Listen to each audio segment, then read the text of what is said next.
Louvamos a Deus, irmãos, pelo carinho que o Senhor tem manifestado em nossas vidas e pela maneira como Ele trabalha cada um de nós. Hoje eu estava lendo as notícias do pastor José Dilson e continua na mesma.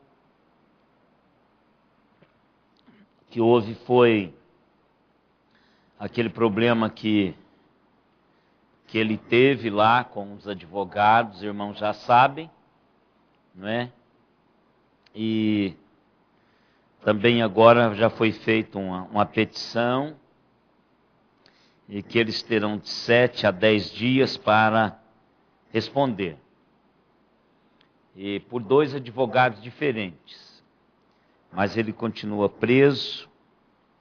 Mas a palavra da Marli é que Deus tem sido abençoador na vida deles lá na prisão, tanto do pastor Zé Dilson quanto da Zeneide.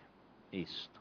Então vamos continuar orando, porque nesse tempo de confinamento, esse tempo em que Deus reserva para passarmos um tempinho com Ele, em meio às tribulações, podemos chamar de confinamento, de prisão, de reclusão, não importa. Esse tempo que Deus separa é um tempo de provisão do Senhor. Então, eu sempre gosto de dizer que a nossa teologia, a teologia brasileira, não a nossa presbiteriana, a teologia brasileira, ela apregoa de que o sofrimento não é compatível com a fé, que a pobreza não é compatível com a fé, que a dor não é compatível com a fé. Agora, não há nada mais mentiroso do que isso. Sofrimento, a dor, a pobreza é compatível com a fé. Nós temos na palavra de Deus homens que sofreram dores tremendas. Jó, apóstolo Paulo e muitos outros. Próprio Cristo, não é? Então, homens que foram ricos e homens que foram pobres. Jesus disse que não tinha onde reclinar a cabeça. Então, homens que tinham e eram, mas homens que não tinham, mas eram.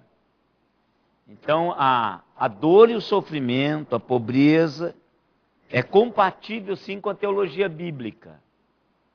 Pode não ser com essa nova era, né, que está se anunciando aí, e eu creio que será assim mesmo. Esse modelo de igreja daqui umas décadas já não vai existir mais. Por mais que as pessoas façam força, então realidades vão sendo construídas e nós vamos sofrendo o impacto dessas realidades. E muitas vezes a teologia bíblica vai ficando para trás, porque a nova teologia, que se chama teologia, mas não é teologia, vai tomando lugar da sã doutrina, da teologia bíblica e verdadeira. Porque muitas vezes nos convém essa... E o homem é assim, ele migra para aquilo que lhe convém. É aquilo que lhe causa menos dor, aquilo que lhe dá mais prazer, mais diversão, e que engana mais, ele vai. Todos nós somos assim. A menos que tenhamos um filtro pelo qual a gente passa todos esses ensinamentos, essas teorias que trazem o nome de teologia exatamente para enganar as pessoas, né? Então veio aí a teologia da libertação, a nova teologia. Então tem muitas coisas aí que estão surgindo. Senhor? A teologia da prosperidade, que não é nada de teologia, não existe isso. Teologia é o estudo de Deus, da revelação de Deus. Isso que é teologia. A pessoa pode ter um punhado de teorias acerca da teologia. Acerca da revelação de Deus, as pessoas podem ter várias teorias. Mas a teologia, que é o estudo da revelação de Deus, aquilo que ele se revelou de si mesmo, só tem uma, é a bíblica, né? Então, muitas vezes, nós nos perdemos, muitas vezes a igreja, ela embarca nesse barco e sofre profundamente consequências, porque era conveniente essa ideia, né? E as igrejas estão lotadas, igrejas que vendem a prosperidade, a não doença, o não sofrimento, o não enfrentamentos, estão lotadas, né? Dão muito dinheiro, são grandes empresas, grandes negócios, né? Então, nós precisamos de voltar para a palavra de Deus. E nós vimos que esse tempo de confinamento, que Deus usa para o refinamento, é um tempo em que há provisões. E a primeira provisão que nós observamos na quarta-feira passada é a presença do Senhor Deus. A gente nunca deve perder essa perspectiva da mente. A gente não pode tirar isso das nossas mentes. Deus está presente nos momentos de sofrimento, nos momentos de angústia. Hoje a última palavra do Papa, Bento XVI, ele diz que a igreja esteve em momentos de ventos tempestuosos, mas ele tinha certeza que Deus estava no barco. E é uma teologia bíblica. Senhor? O barco era dele. O barco era dele. Então essa consciência da presença de Deus é que vai agigantando as nossas lutas, vai agigantando-nos em nossas lutas para enfrentarmos. Então nós vimos que José desfrutou disso. Nós vimos que Noé foi chamado para dentro da arca e Deus estava lá. Venha José, tu e a tua família para cá. Entra você e a tua família e venham para cá.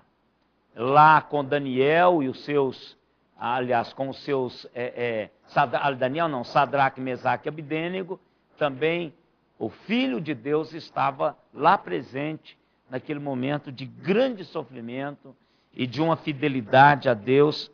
Então a presença de Deus em meio a esses momentos de lutas, nós não podemos perder isso de perspectiva.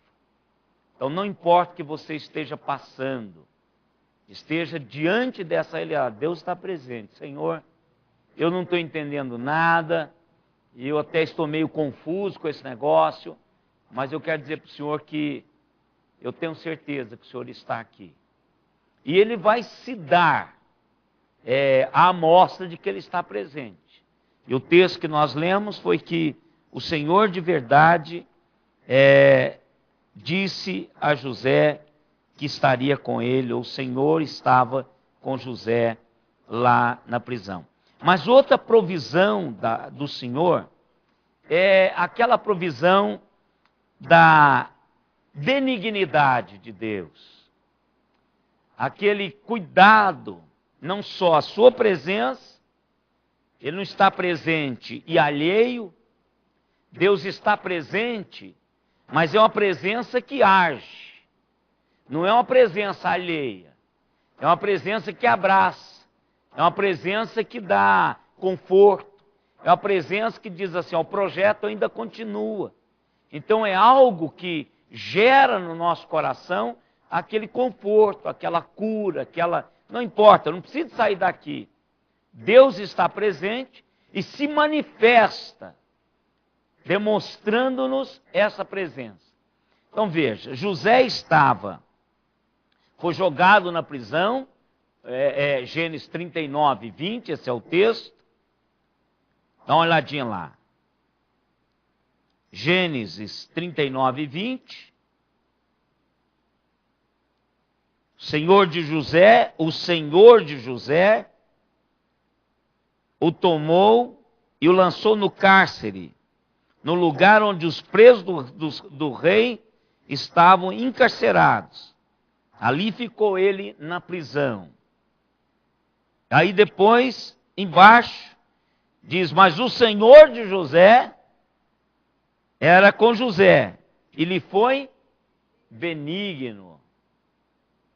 Ou seja, não é uma presença alienada, não é uma presença que está lá, mas mesmo que era como se não estivesse. Não, Deus está presente e está trabalhando a realidade daquele momento nosso, né? Claro que esse tempo aqui foi um tempo que nós já lemos, que já estudamos, que esse tempo de reclusão pode ser um tempo longo, pode ser um tempo curto, mas o fato é que a presença de Deus é uma presença que age benignamente, ou seja, aquele que vai trabalhar essa realidade. Aqui está aquele contraste daquela historinha que eu gosto dela muito, irmãos, é porque eu sou paraibano por parte de pai, né? Sou mineiro, mas meu pai é paraibano e a minha mãe é mineira. Eu gosto desse negócio da Paraíba, viu, dessa história. A Simone já cansou de ouvir isso desde sempre, né? Porque a Simone, essa história aconteceu lá na época de seminário, né? Mas eu gosto daquela história do bêbado, cortador de cana. Bêbado não, ele é um trabalhador, cortador de cana. E aí passou no botequim, como toda cidade pequena, para tomar uma pinguinha, jantar e dormir para cortar a cana no outro dia. Só que nesse dia, aquele cortador de cana excedeu. E ele foi preso. Aí a mulher procurou para tudo quanto é lugar, não chegava, ligou para o compadre, que era exatamente o lado engenho, o dono da fazenda do corte-cana.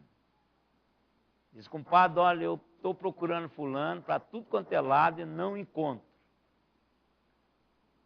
Não, ele veio, eu deixei ele na cidade, ele está lá. Não, mas ele não apareceu aqui até agora.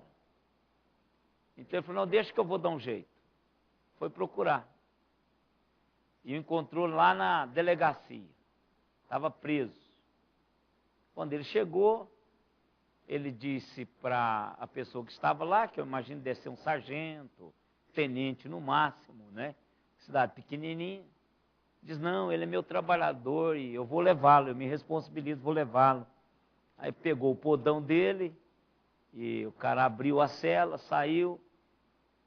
E aí ele volta para trás, ainda meio bêbado, diz, doutor, eu quero dizer uma coisa para o senhor. Grande não é quem prende, grande é quem solta. Foi abusado ainda, né? Então esse texto me mostra isso. O senhor de José, Potifar, aquele que o havia comprado, o lança na prisão por causa da mentira da esposa de Potifar, né? Claro que ele ia acreditar na esposa, porque José era um gentil, aliás, era um escravo. Além de ser escravo, ele não era da terra, ele não era egípcio. Então, põe na cadeia, na prisão. Aí o senhor de José, de fato e de verdade, a quem José servia, estava já trabalhando para que José fosse trabalhado para que ele pudesse sair e fazer aquilo que precisava sair. Então, o verso 21. E o Senhor, porém, era com José, reafirmou mais uma vez a presença do Senhor e lhe foi benigno, e lhe deu mercê perante o carcereiro. Aquele texto, irmãos, o coração do rei está nas mãos do Senhor, ele o inclina para onde ele quer, como ribeiros de água.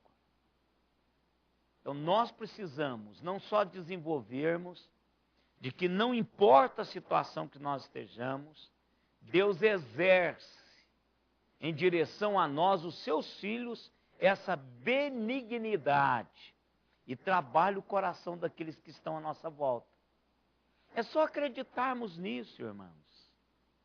O problema é que tirar isso da teologia bíblica e colocarmos isso na prática do dia a dia, é como qualquer outro princípio bíblico. Como é difícil esse negócio, não é? Nós somos a igreja dos postulados da soberania de Deus. Quando alguma coisa acontece conosco, a gente arranca os cabelos da cabeça. A gente não tem essa praxis da nossa teologia. Então precisamos de ter. Eu creio na presença de Deus em toda e em qualquer circunstância. Não uma presença alheia ao que está acontecendo, mas uma presença que trabalha em torno do que está acontecendo. Então Deus é benigno. Deus deu a José graça, que é a mesma palavra que traz a mesma ideia no Novo Testamento. Benignidade é a mesma palavra que Paulo ouviu do Senhor. O que Paulo ouviu do Senhor? Paulo tinha um espinho na carne, buscou ao Senhor a respeito disso. E qual foi a resposta, irmãos? Paulo, eu estou trabalhando nesse negócio. Descanse na minha benignidade. Paulo, eu tenho sido bom para com você. Tira esse negócio, esse espinho da carne da cabeça. A minha graça é um suporte para você suportar esse negócio aí. É algo que vai dar-lhe força, coragem para enfrentar os enfrentamentos decorrentes desse momento. Se você quiser o endereço, está lá em 2 Coríntios, capítulo 12, não é? E aí, irmãos, nós encontramos outros textos que trazem à nossa memória essa manifestação fantástica de Deus, enquanto um Deus presente, e guarde essa expressão, que jamais se faz ausente. Põe no seu coração. Um Deus presente que jamais se faz ausente. E que nunca deixa de trabalhar a minha e a sua situação. Às vezes a gente acha que ele sumiu. Como o próprio Papa diz hoje, que achou que ele tinha abandonado o barco. Então, mas não faz isso. Deus não nos abandona. Jamais, é o texto que nós lemos quarta-feira passada. Nunca, jamais nos abandonará. Então, irmãos, passaremos sim por momentos difíceis. Se qualquer pessoa lhe disser que isso não é verdade, não acredite. Você vai passar mesmo. Se você não passou, prepara que você vai passar. Se você já passou, pode repetir. Não tem jeito. Não tem como viver. Agora, Deus vai estar presente. Pode ser sincero para Ele. Senhor, está difícil esse negócio. Senhor, eu não estou entendendo nada. Achei que eu ia ser pastor a vida toda e ter um final de vida fantástico. Ele não disse que seria assim. Eu posso ter qualquer problema lá no final, né? Qualquer problema. Eu vou visitar o pastor Edson eu fico olhando para o pastor Edson e digo, Senhor, como pode? O teu servo, tantos anos servindo o Senhor, e daqui a pouquinho ele vai desligar-se. E a irmã Cecília, com cuidado especial para com ele. Aí você pergunta, como é que pode um homem viver a vida todinha servindo a Deus e no final não saber quem é? O tio da Pati, ministério fantástico, morreu com problema sério de saúde, xingando, beliscando os outros, porque o Valdemar Fominha, fantástico, quem batia na mulher, batia depois da doença, viu, irmãos? Então são coisas assim que a gente se acaba, mas por quê? Deus continua presente lá, Deus continua trabalhando, tanto trabalhou que o levou. Então são momentos que a gente não pode descartar da vida. Porque se nós acharmos que não vai acontecer nada conosco, nós vamos nos frustrar, irmãos. E nós não podemos, Senhor, venha o que vier, a tua presença estará comigo. Contive isso no seu coração. E o Senhor vai estar trabalhando nas circunstâncias. De que o Senhor achar que terminou, o Senhor me chama para estar com o Senhor e eu vou, pronto, acabou. Então Deus vai trabalhar. Então, mentira dessa, que Ele já fez isso várias vezes. Deus está presente e trabalha, irmãos, a situação. Fez com que José alcançasse mercê o coração dos carcereiros. Olha, o carcereiro gostou dele. Empatia. Deus cria essa empatia. Deus cria, puxa, que menino fantástico esse menino. Eu vou pôr ele para me ajudar.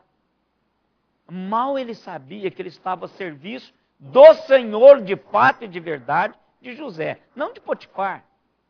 Porque ali era uma prisão política. Os irmãos já entenderam aqui que todos que estavam presos ali eram presos políticos.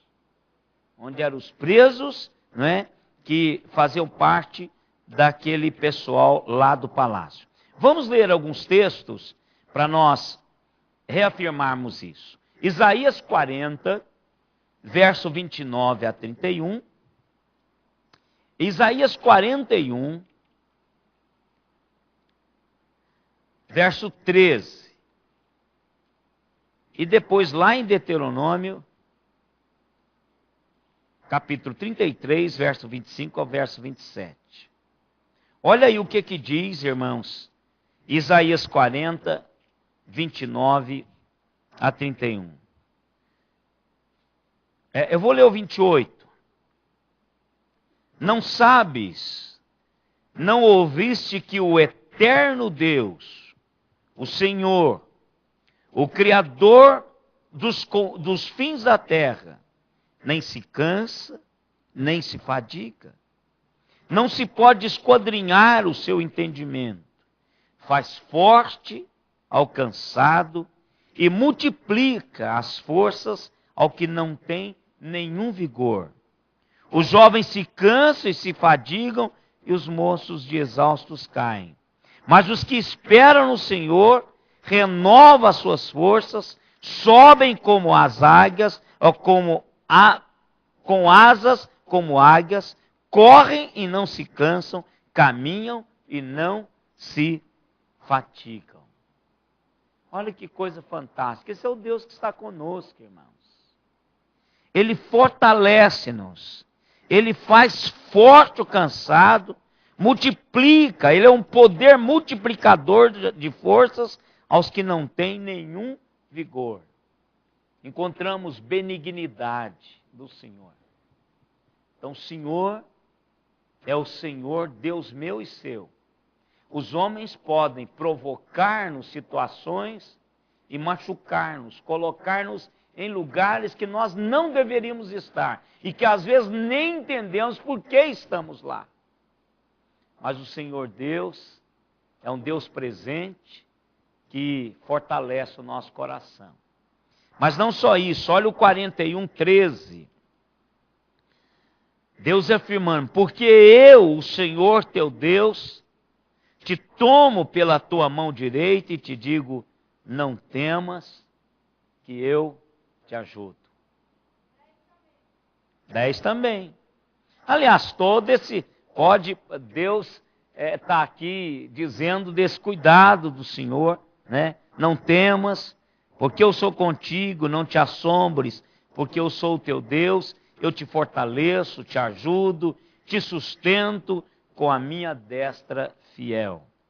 Ou seja, Deus, Ele faz isso por mim e por você.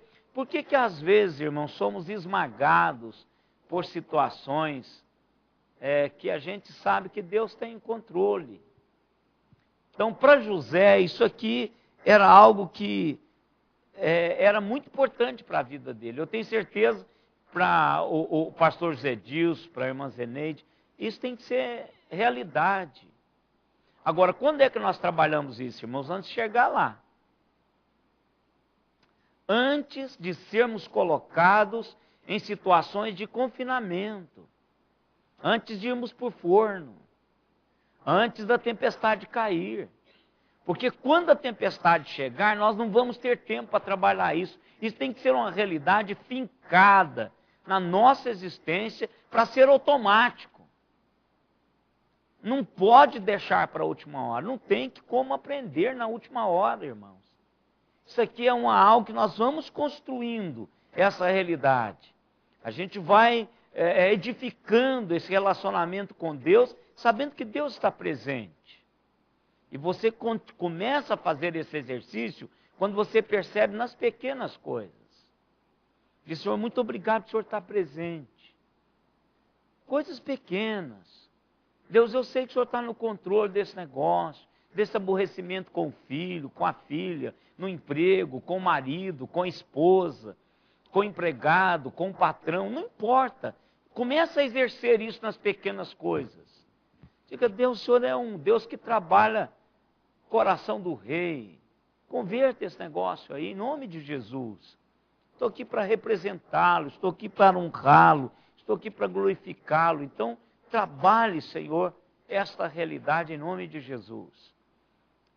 Comece a fazer esse exercício devocional na sua vida para que depois é gigante isso. Vamos lá em Deuteronômio, irmãos, 33, que é parte da bênção de Moisés, que eu gosto muito dessa bênção.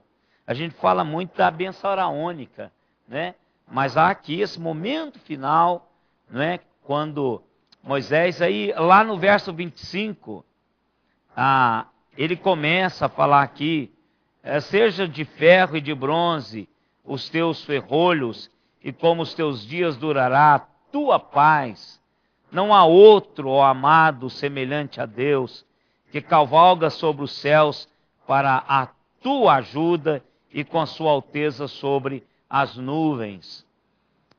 O Deus eterno é a tua habitação, e por baixo de ti estende os braços eternos. Ele expulsou o inimigo de diante de ti e disse, destrói-o. Vá lá e marque a sua vitória. Israel, pois, habitará seguro. A fonte de Jacó habitará a sós numa terra de cereal e de vinho. E os seus céus destilarão orvalho. Feliz és tu, ó Israel, quem é como tu? Povo salvo pelo Senhor, escudo que te socorre, espada que te dá alteza, assim os teus inimigos te serão sujeitos e tu pisarás aos seus altos. Ou seja, a presença de Deus na vida desse povo. Então, irmãos, a provisão da paz, a provisão da graça, a provisão da benignidade, a provisão do trabalhar de Deus ao derredor de nós. Paulo, fica tranquilo, a minha graça te é suficiente, é o bastante, te basta. Então, irmãos, Se está num tempo de confinamento, aguenta isso aí. Conscientize-se da presença do Senhor e perceba o mover de Deus à sua volta. Se você ficar olhando só para as algemas e não ao redor do que Deus está fazendo, você perde a perspectiva de Deus. Não importa a situação que nós estejamos, Deus está trabalhando. Terceira provisão, irmãos, do Senhor é a promoção de Deus. Nenhum de nós, pastor Zé Dilson, não vai sair dessa prisão como ele entrou. Pastor, a irmã Zeneide não vai sair dessa prisão como ela entrou, porque Deus, irmãos, usa esse tempo para a promoção dele, para a glória dele. E Deus trabalha essa realidade nos nossos corações. E eu quero que os irmãos coloquem como alvo para trabalhar em casa, porque eu vou só ler alguns versículos, mas trabalhe em casa do verso 21 do capítulo 39 de Gênesis,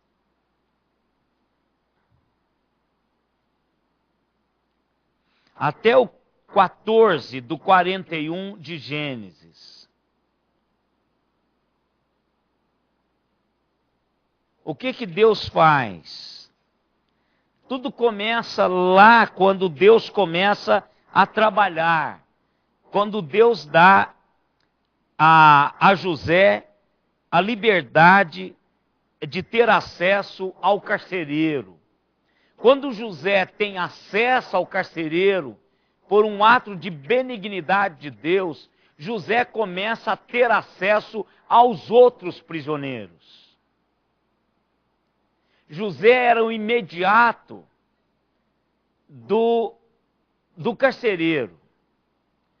Encontrou mercê diante do carcereiro. Logo, José começa a ter liberdade de comunicar-se com os outros presos. E aí Deus já estava fazendo o caminho para que José pudesse sair de lá via esse relacionamento interpessoal que José estava desenvolvendo dentro da cadeia, dentro da prisão.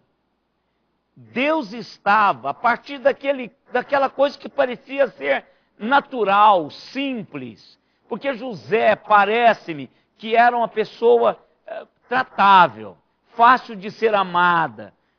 Sabe aquelas pessoas que atraem todos à sua volta, que é simpático? Então, eu acho que José era esse tipo de pessoa, não é? Agradável, jovem, com todo vigor, com toda a percepção, porque ele tinha alcançado um lugar de destaque na casa de Potifar. Ele não era um rapaz bobão, assim, não era alienado, não era. Ele era uma pessoa que percebia tudo à sua volta, que era esperto, que tinha futuro. Então Deus dá-lhe essa bênção de acesso aos outros. Com isso, ele conversa, ele cria uma liberdade, ele dá às pessoas ali, e aí tem aquela história do copeiro-chefe. Do sonho do copeiro e do padeiro-chefe. O copeiro-chefe é reintegrado ao seu cargo e estava lá ao lado de Faraó. Olha aí, veja como Deus trabalha as situações. José ainda continuava preso. José continuava lá na prisão, mas Deus já estava trabalhando lá no palácio, com alguém que estava com José na prisão.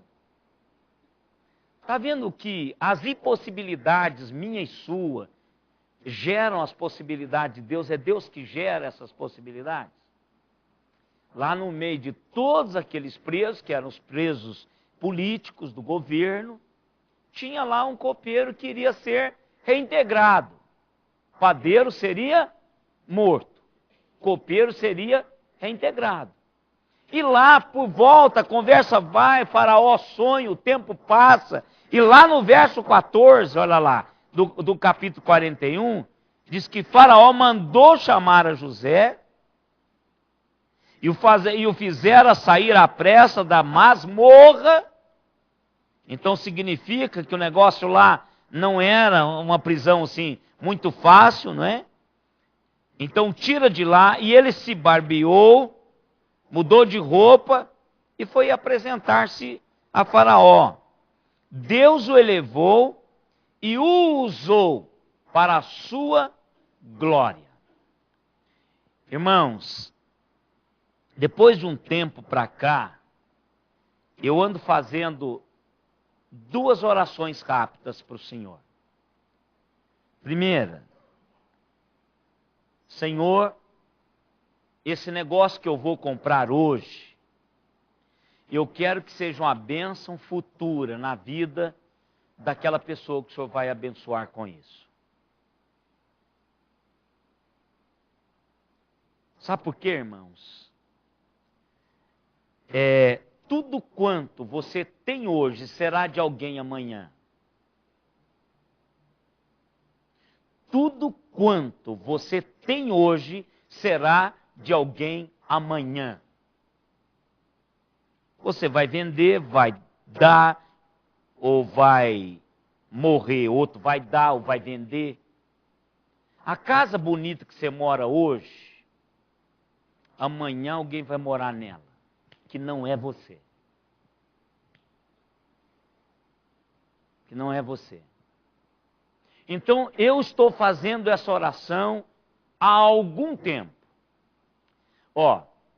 Eu sinto no meu coração algo fantástico quando isso acontece.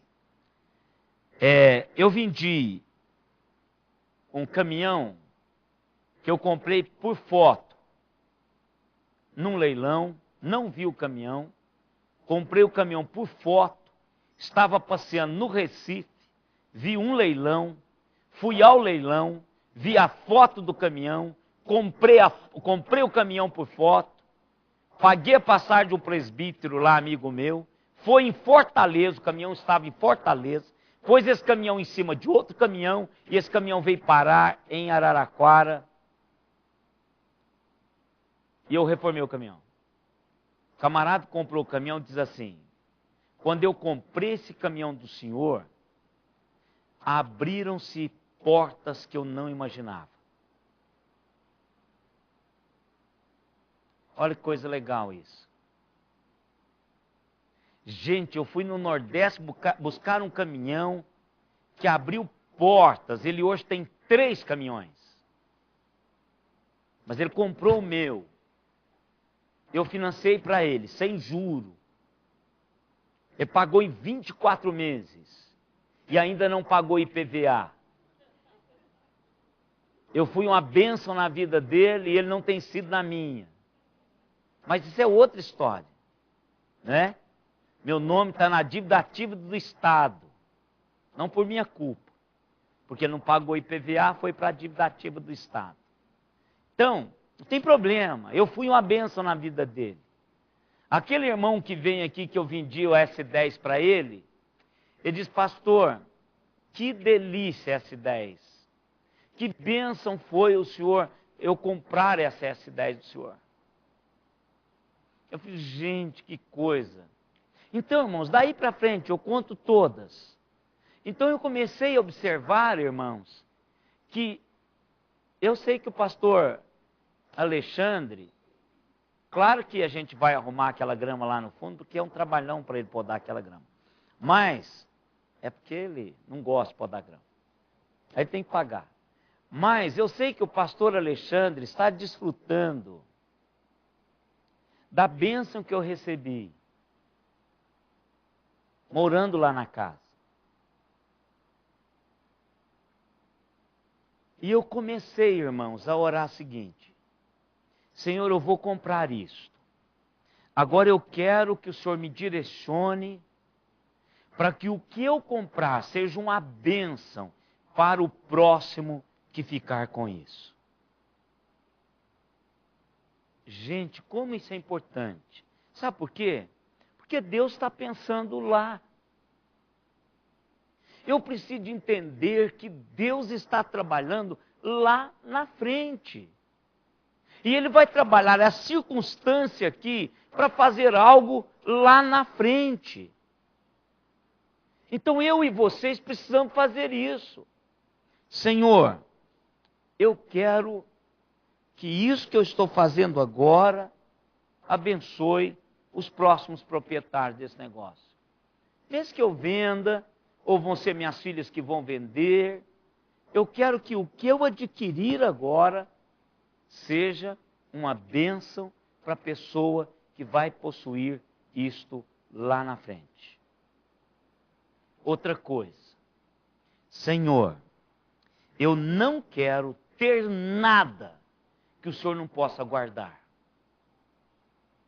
Porque eu não quero ir para a cama preocupado com alguma coisa que eu administro e que eu não entenda que o Senhor não possa guardar. Não quero. Se o Senhor tudo que o Senhor me der, o Senhor vai responsabilizar por guardar, porque eu não quero encrenca para o meu lado para ficar pensando, vai entrar na igreja, vai entrar naquilo, vai roubar o meu carro. Eu não quero isso. Se o Senhor não pode guardar, não me dê. Não me dê. Então o que José, o que esses irmãos experimentaram disso, irmãos? É que chega um momento em que Deus trabalha a realidade e essa realidade é trabalhada de uma maneira que ele pode experimentar algo lá na frente. Você já parou para pensar isso na sua vida? Que eu e vocês estamos aqui a serviço do Senhor em tudo quanto nós fazemos? Em tudo quanto nós fazemos, o que nós fazemos é apenas pretexto para que Deus faça aquilo que Ele quer fazer. Não tem jeito, irmãos. É assim. É desse jeito. E nós não temos como fugir disso. Então, quando estivermos lá, lembre-se, Deus está trabalhando. Deus, quando nos envia, irmãos, para momentos de refinamento, não é para nos enterrar lá. Lembre-se disto. Ele nos leva lá para nos preparar para algo que Ele ainda vai fazer nas nossas vidas. E tem algo ainda para fazer. Deus vai fazer algo e vai promover, vai dar a mim e a você o privilégio de crescermos de forma que a imagem dele seja vista claramente na minha e na sua vida. Pensou você é o representante do Senhor? Eu e vocês somos representantes de Deus, irmãos, aqui. O rapaz está podando a grama, aliás, os nossos terrenos. Eu digo para ele assim, vou levar o seu dinheiro agora. O que ele faz? Ele pega o carrinho dele e espera no ponto, fica lá. Eu tenho que levar. Tem que levar. Se eu não encontrei o mané, eu dou um jeito de arrumar o dinheiro do rapaz. Como aconteceu hoje. Então vou levar. Por quê, irmão? Porque eu sou representante do Senhor. Ele não é crente, ele está trabalhando para a igreja, ele sabe que eu sou pastor. E eu sou representante desse Deus e eu quero que ele tenha a imagem certa de Deus. Eu sou representante dele. Deus está usando-me para isto.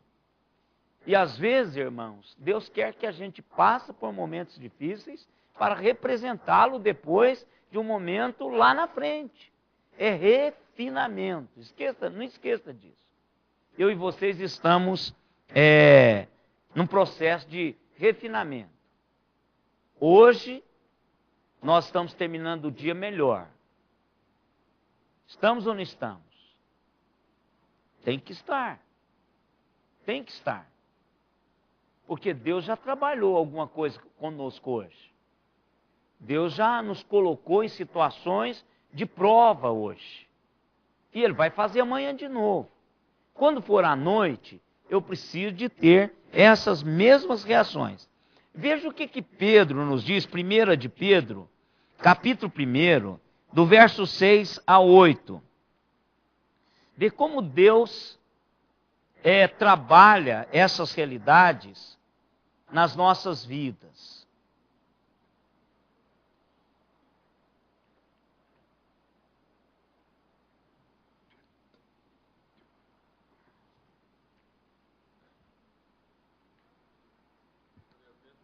Primeira de Pedro 1, 6 a 8.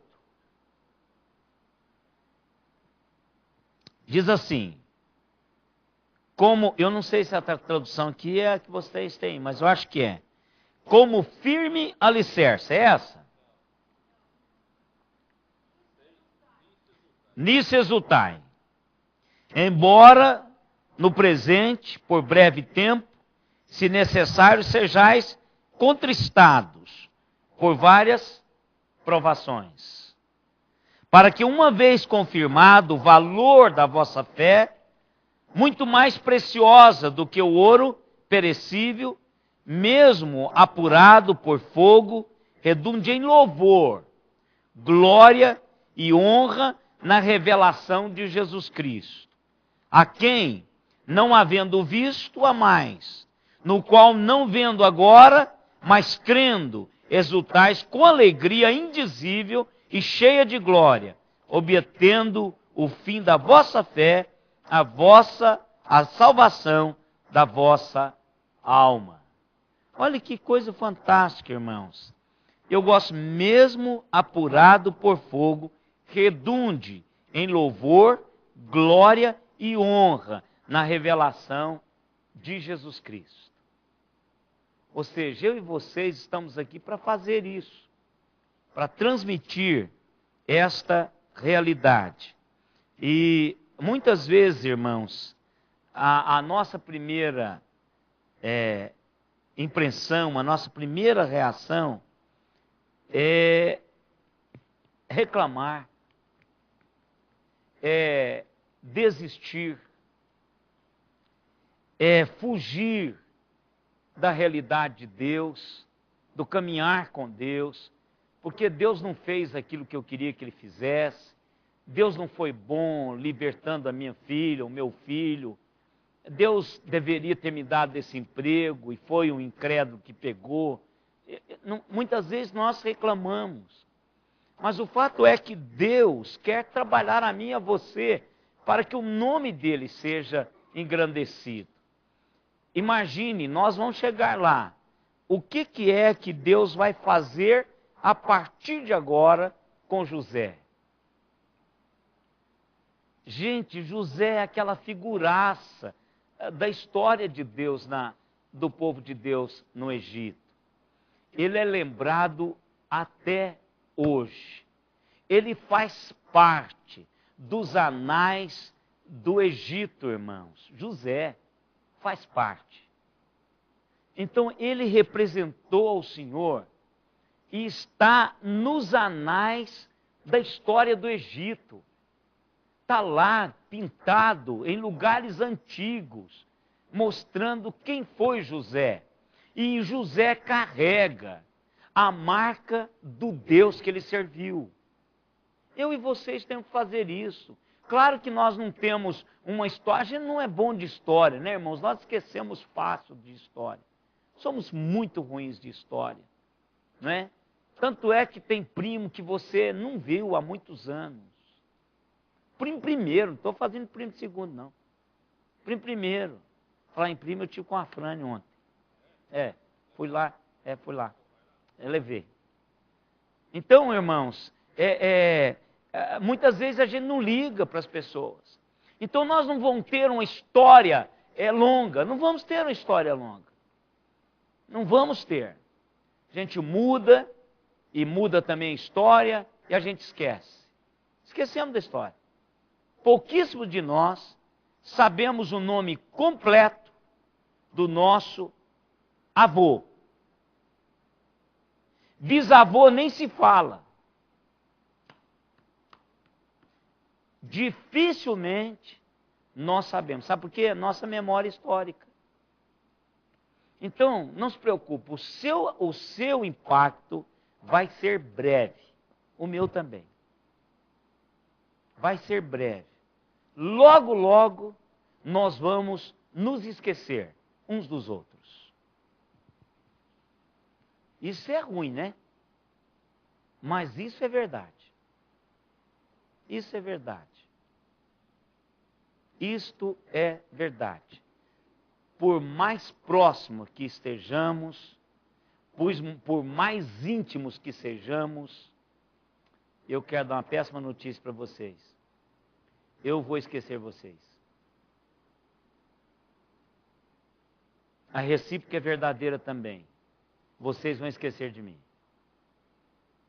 Certeza. Ah, pastor, não faça isso. Não minta, fica tranquilo, vai esquecer. Não é? Se não esquecer voluntariamente, vai esquecer involuntariamente. Não é? Então, esse que é o que acaba acontecendo, né? Então, a sua influência é breve.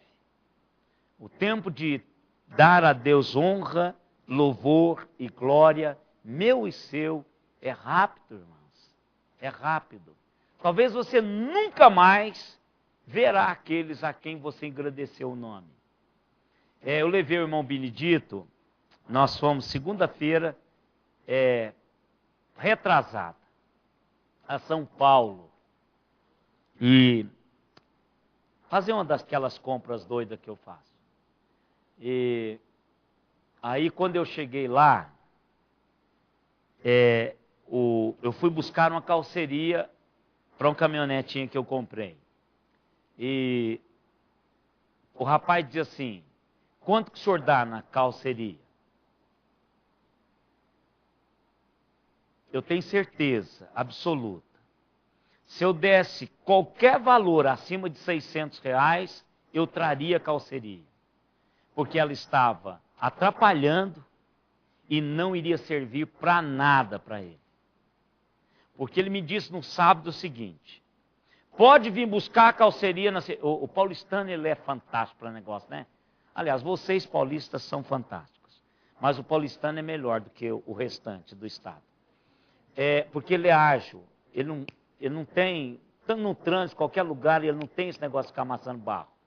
Aí ele, no telefone, ele diz, pode vir, eu posso ir de carro buscar? Pode, o senhor vai levar de qualquer maneira a calceria.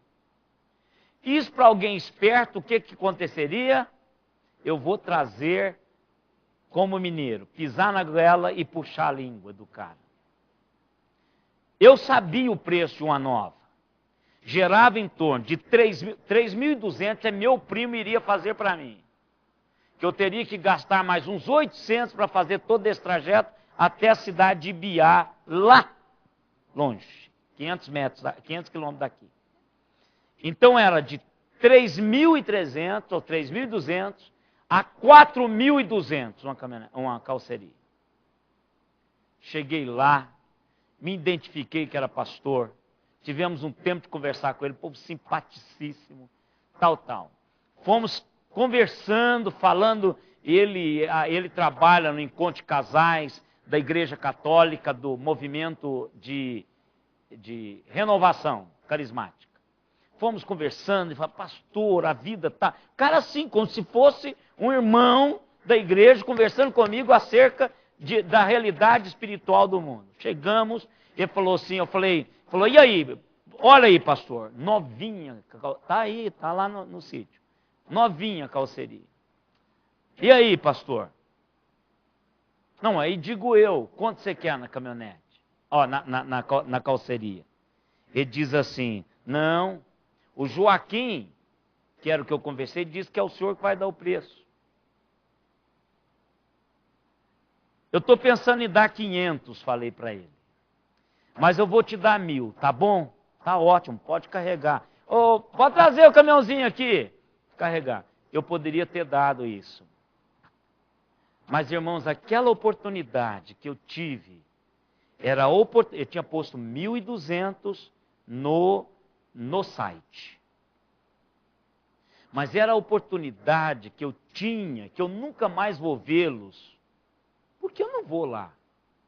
Ele não vem cá, só se for um negócio de Deus para nós nos encontrarmos de novo. Ele está lá na Itaquera, Jacopêssego, lá naquela avenida. É longe, né? Difícil, lá longe. Então, é a oportunidade que eu tinha, irmãos, de falar para ele assim, olha, é 1.200, eu gastei 250 de viagem. Não falei isso, mas eu considerei isso. Eu falei assim, eu te dou 1.000. Ele pegou na hora, pôs no bolso, falou assim, pode entrar com o caminhão. Nós levantamos, colocamos, tal. O tio dele chamou para tomar um café, contou a história da vida deles, roubou o caminhão, tal. Então ficamos lá batendo papo, tomamos um cafezinho na cozinha dele. Sabe o que eles vão falar? Vendemos a carroceria para um pastor. E ele tinha o preço na mão. E ele valorizou a carroceria. Para mim é 25% do valor real. Excelente. Excelente. Então, irmãos, às vezes, Deus lhe dá uma única chance, breve, para você honrar o Senhor. Faça isso, em nome de Jesus. Pensa nisso. Não pensa no seu dinheiro. Não pensa na sua honestidade, na representação que você está dando do Deus que você serve. Porque o que eu faço, a primeira coisa que eu faço, quando eu encontro com qualquer pessoa que eu não conheço, eu me identifico. Sabe por quê, irmãos? Porque a minha identidade pastoral, a minha identidade cristã, vai policiar todas as minhas ações e reações diante daquela pessoa que não me conhece. Então a primeira coisa que você faz, olha, eu sou crente, servo do Deus Altíssimo, e estou aqui para a gente bater um papo. Pronto, isso aí vai balizar toda a sua ação, toda a sua palavra, e se você for coerente com a sua fé, você vai honrar, glorificar e louvar a Deus através das suas atitudes. Eu compro dela, lá no Atacadão. Compro dela para a igreja, compramos dela todo o material para a igreja, quando ela ganha, é claro. Nós não compramos dela simplesmente por comprar dela. Ela esperneia lá com o supervisor dela, com o dono da empresa, para ganhar a concorrência. Mas ela sabe o meu mover lá dentro, com o dono da empresa, que é o patrão dela, e com as outras pessoas que trabalham. Ela precisa de dizer para a pessoa, esse é o meu pastor. Ela me vende com 8 dias, ela me vende com 30 dias. Isso eu preciso, eu devo a ela isto como pastor dela. E devo ao meu Deus para que ela possa, eu sou da igreja dele. O Hamilton, que é o dono dela, me ouve várias vezes, que é muito amigo do irmão Melo, já esteve aqui. Então nós precisamos, irmãos, aproveitar todo momento para transmitir, revelar a imagem clara do nosso Deus. José fez isso. Na prisão, faça isso, porque Deus vai lhe honrar. E nós vamos saber que tipo de honra que Deus dá-nos lá na frente, quando nós continuarmos com José. Tá certo? Que Deus nos abençoe. Vamos